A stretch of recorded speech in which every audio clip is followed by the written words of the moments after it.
Well, once again, Strike Cam has shown us some amazing footage. Yeah, and along the way, we've learnt a whole new idea of what's going on underneath, especially these marlin. But probably the most amazing thing was we put the camera in the water on the first day, and the first fish we had up was a sailfish. You know, totally outside their normal range. We're a bit shocked at what we saw, but it really highlights the fact of these cameras are showing us what's going on, and it's totally different to what we thought. And to see the sailfish coming up and smacking the lure and missing it, makes you wonder how those guys ever get a feed. And when it finally did get a good grip and pulled it down, you saw that Mick pulled the teaser out of its mouth and almost had a look of disgust that it had missed out on its meal.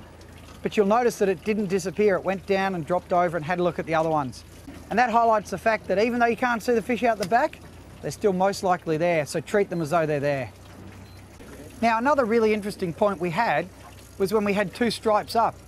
Strike Cam showed us there were two fish there, and what that highlights is that in trailer boats, once you hook up one fish, keep the gear in the water, because it may have actually been two fish that were hitting it.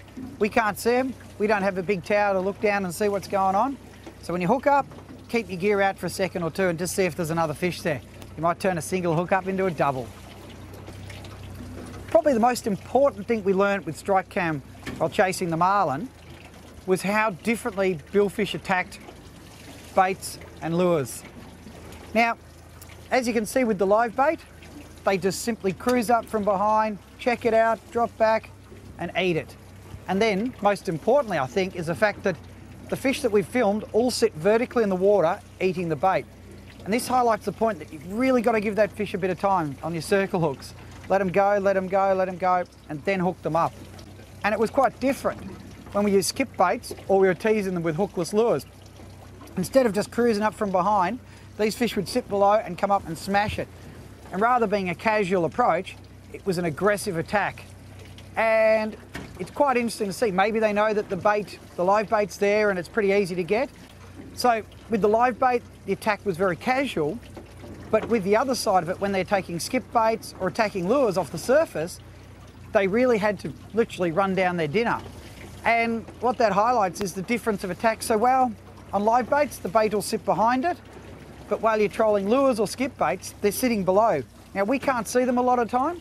So if you get a fish, you see him up there, misses it, and then he's gone, he may be following you for, it could be up to half an hour, you don't know, because to him it's a bait school.